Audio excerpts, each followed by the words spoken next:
Hello, my friends. We're going to continue on our talk with the Course in Miracles. And this is something I touched upon before a few times. I actually did a whole short talk on it, but we're going to revisit it. And this is defenselessness, because it's a very hard thought to embrace.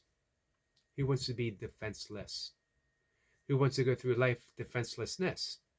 However, when when viewed correctly, when we truly see what defenselessness is, we see that it is the ego's need, the only ego's needs that is seeking protection, that is seeking to be defended. That our true strength, true power lies in our defenselessness because nothing can be taken from us, nothing can be harmed. That we are free and we are at all times protected by our very defenselessness that is so hard for us to arrive to.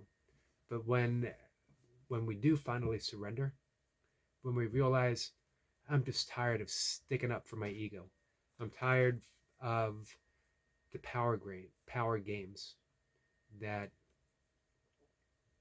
all this striving for more and then having to hold on to it and then being afraid that someone's going to take it, that upholding my well-earned reputation, which is just a view of the ego. We let it go and we are untouched. We can't be touched. We're absolutely free. We'll skim over some of the things that the workbook offers. Mainly, I'm just going to free verse it here with you guys. Defenselessness itself does not mean that we are unprotected. Doesn't mean that we don't protect ourselves. But we do so from a position of power, because now we know what is truly attempting to harm us and what is just a game of the ego. That in this ever striving and ever defending, ever pushing line of attack and defense and attack, over and over and over again, that it is a game with absolutely no winners whatsoever. The purpose of the game is the continuation of playing so that the ego has an identity of protector or of retribution or of being put upon. I'm under attack. Arm up. Get ready. This will not stand. So, as the course begins, the world provides no safety. It is rooted in attack, and all its gifts, in quotation marks, of seeming safety are illusory deceptions. We think financial success buys us a means of safety. Nope, be taken away. I mentioned earlier today, if we go back to the introduction of A Course in Miracles, that nothing real can be threatened, nothing unreal exists, we don't have to go any farther than that. What can be threatened is not true. It's illusory. Does that mean we can't spend money? Does that mean it's not helpful to have money in the bank? Absolutely not.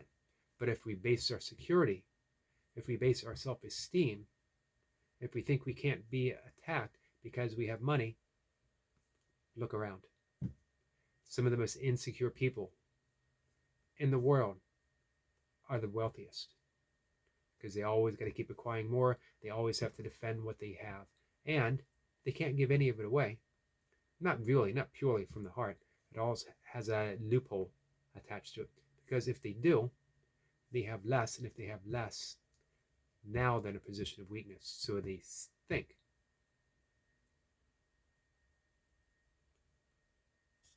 So the world provides no safety. It is rooted in attack, and all its gifts of seeming safety are illusory deceptions. It attacks and then attacks again. No peace of mind is possible when danger threatens thus. No peace of mind.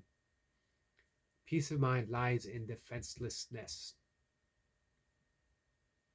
What can someone take from someone who is willing to give everything away, who only has love to give away? Again, this doesn't mean that I leave myself unprotected.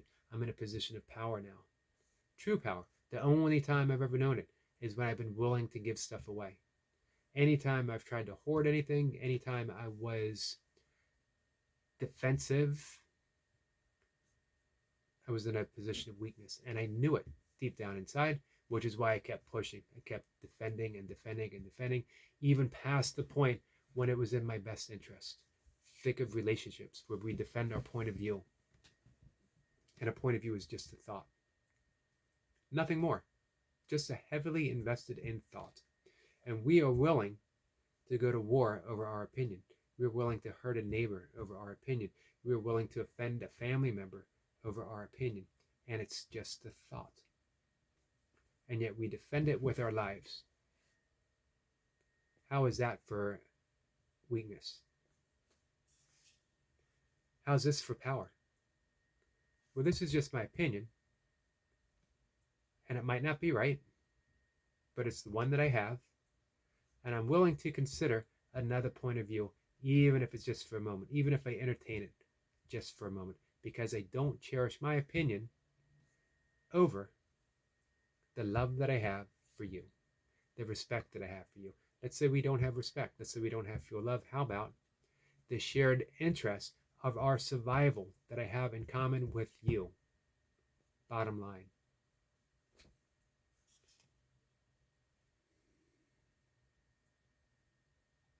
So the world gives rise but to defensiveness. For threat brings anger, anger makes attack seem reasonable, honestly provoked, and righteous in the name of self-defense. Yet is defenselessness a double threat? Yet is defenselessness a double threat. For it attests to weakness. It sets up a system of defense that cannot work. Now are the weak still further undermined, for there is treachery without and still a greater treachery within. The mind is now confused and knows not where to turn to find escape from its imaginings. So we're caught in this circle. Defense and attack, no way out.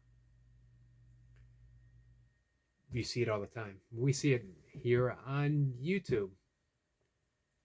Defense and attack. Senseless, useless, gets us absolutely nowhere. There are no winners. No one who is attacking is going to end up a winner. Absolutely not. Attack is weakness. It's a projection. Our own fear brought forth and pushed outwards. Is the way to combat that? Nope. Because to combat means that we are defending. And we are defending something which is no more than an egoic point of view. Is what someone's saying or doing right? If it is, then correct yourself. If it isn't, then it is an illusion. I could say ignore it. It's easy to say ignore it. Forgive it. See past it. See the illusory effect that it has. Is it going to sway some minds against you? Maybe, but maybe those minds would have been swayed again. If someone is incapable of forming their own opinion by what you are doing and is relying upon someone else, is that an opinion you're going to value? Surrender. Surrender to your innate defenselessness, and that is true power, and you'll be unharmed, untouched. Again, it does not mean that you don't protect yourself. It doesn't mean that you allow someone to lay hands on you. There's a difference between a physical threat and what we mostly experience in life. Ego attacking ego, and my ego being defensive. How dare you? I'm outraged. Give up the outrage. Give up the I dare you. Surrender to a shrug and a smile, because you're untouched. You, who you are, is not an ego. You're not your own thoughts, let alone someone else's thoughts. So why embrace someone else's thoughts? Why embrace your own thoughts? Be open, be spacious. Examine it all.